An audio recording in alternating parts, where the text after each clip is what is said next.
I'm here at Club Motorsports in New Hampshire to drive the all-new 2019 Genesis G70. This small, sporty luxury car is meant to take on the likes of the BMW 3 Series, the Audi A4, and the Mercedes-Benz C-Class.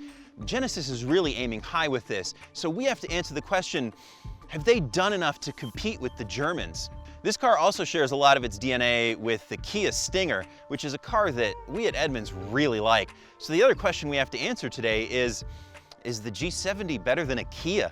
But right behind me is a racetrack. You know what's gonna happen next. You may notice that my face looks a little funny right now, and that's because I am on a racetrack in a twin-turbocharged 365 horsepower V6 all-wheel drive. The all-wheel drive system in this car normally sends 40% of the power to the front wheels and 60% to the rear. It's capable of sending up to 90% to the rear wheels, which means that if you step on it with the traction control turned totally off, you can drift this car. Whew. That V6 makes good power. We like this twin turbocharged motor in other Genesis products that we've seen it. We like it in the Kia Stinger, and it certainly works here as well. Yes. Yes. I love a good straightaway.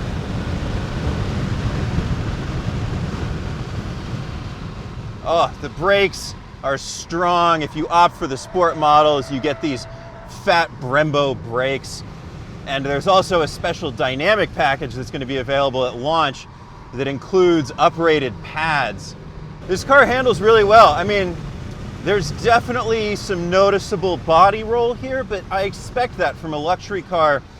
And while I'm sure that detracts from its peak performance potential, it means it's just going to be more comfortable on the road. This isn't a car that's going to beat you up when you're driving around.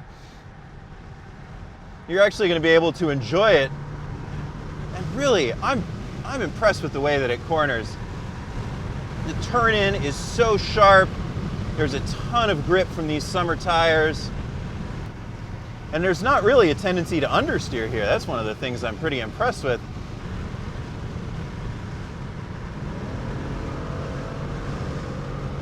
Oof. That all-wheel drive system just absolutely puts the power down so quickly. Paddle shifts from the automatic gearbox are very quick. I actually really like it. It's a rev matching 8-speed automatic. And it executes the shifts so quickly. It's really sharp.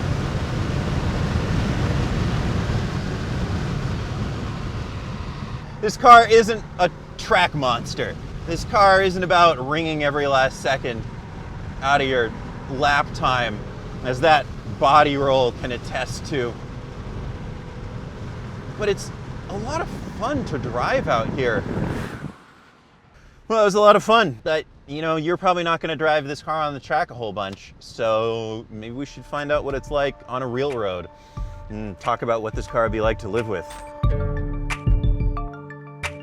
The most obvious way that Genesis differentiated the G70 from the Kia Stinger is with the exterior design. You can see this front end, of course, is entirely different, and along the sides you get these long flowing lines and some muscular bulges to give it a different look. A less obvious difference when you're just standing next to the car is that its wheelbase is actually 3 inches shorter than the Kia Stinger's wheelbase.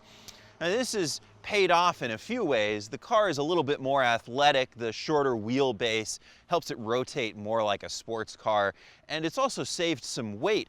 We don't have official numbers yet though, so I can't tell you exactly how much weight, but Genesis says it's pretty significant. There are some downsides to losing that length though. The rear seat of the G70 is really only suitable for children or small adults. It's pretty tight back there.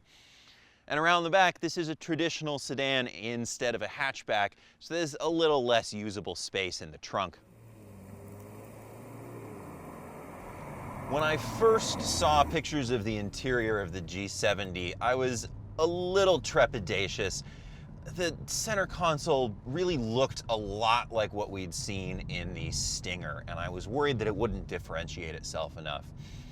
Now, they have sort of rearranged some of the controls a little bit, and they've reskinned stuff with some nicer materials. One big difference in the center console between the Kia Stinger and this particular car is this right here, the manual shifter. So like the Stinger, there are two basic powertrains available. You have a 252 horsepower turbocharged 4-cylinder, and you have a 365 horsepower twin-turbocharged V6. Both of these you can get with either all-wheel drive or just rear-wheel drive. Now, if you opt for the V6, you get a limited slip differential in the back, whether you get all-wheel drive or just rear-wheel drive, which is really neat. It gives the car a lot of character when you're driving it, and it sets it apart from some of the other all-wheel drive luxury cars that are just, you know, really more focused on the extra traction. If you opt for the manual, you get the limited slip differential in the back, you get Brembo brakes that are also standard on the V6.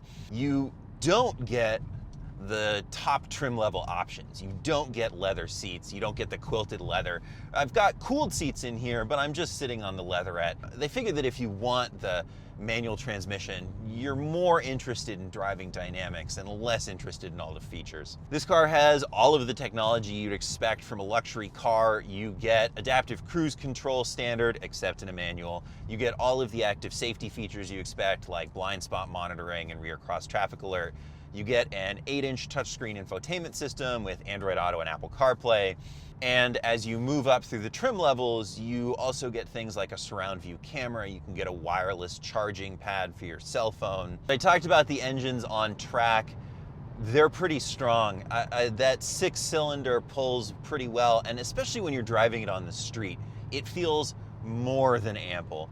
The 4-cylinder, I mean, it's 250 horsepower. It's not quite as punchy, obviously. With the manual transmission, it matches pretty well. I think, especially as you're moving through the gears, the second and third gear pull feel pretty good. Feels punchy as you get going. But you do run out of gas at higher speed with the 4-cylinder. It's definitely got a little bit more trouble trying to accelerate for a pass at freeway speeds.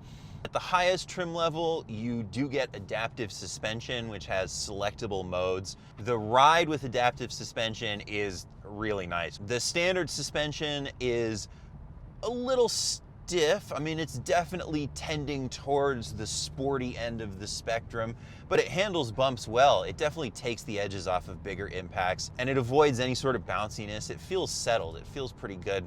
We don't have final pricing yet, but they have given us some estimates. The Genesis is going to start at about $35,000. For that, you'll get the 8-speed automatic transmission and the 2-liter turbocharged engine. As you start going up through the trims, you're going to get into the 50s. I think that for a V6 in a higher trim level, you're going to be looking at around $50,000. So the pricing is actually pretty competitive. You're getting a lot of features, you're getting a lot of good stuff in this car for a pretty reasonable price. And I think that's why you would choose this car. You know, the Germans are good cars. None of them are bad. They're all engaging to drive, and they're all sporty and fun. But I do think that the Genesis has its own personality. It does something a little different, and it lets you have some fun, and it lets you be comfortable, and it gives you all of the features that you're looking for in a package that stands out a little bit from its competitors. We had some fun today, but what have we learned? We started off with two questions.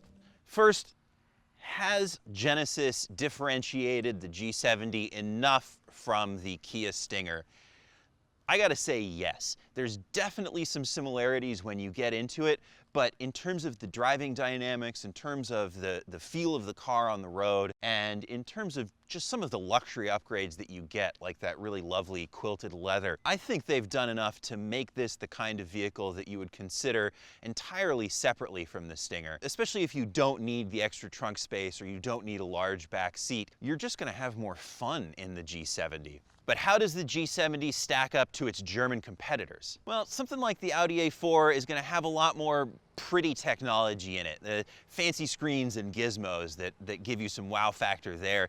While something like the Mercedes-Benz C-Class, that's got an interior design that just has a lot of that Mercedes class to it. This car doesn't quite have the same wow factor on those fronts as its rivals from Germany, but it's got its own character, and it's a character that I really like. I think that the driving dynamics of this car, the way that it feels on the road, the way it communicates what it's doing, those are going to be some of the reasons that people will buy this car. It doesn't hurt that it has a lot of equipment for a reasonable price, and it comes with a 100,000-mile warranty. Those are pretty compelling bonuses. Well, I really enjoyed my time with the G70 today, and I think it's a contender in this class, but we can't give you our official verdict just yet. That's going to have to wait until we can get a G70 into our office and ring it out on our test track and really do a full rating and review. So stay tuned to Edmunds. We'll have more about the G70 just as soon as we can get our hands on it. If you liked this video, make sure to subscribe to our YouTube channel and check us out on Instagram, Twitter, and Facebook.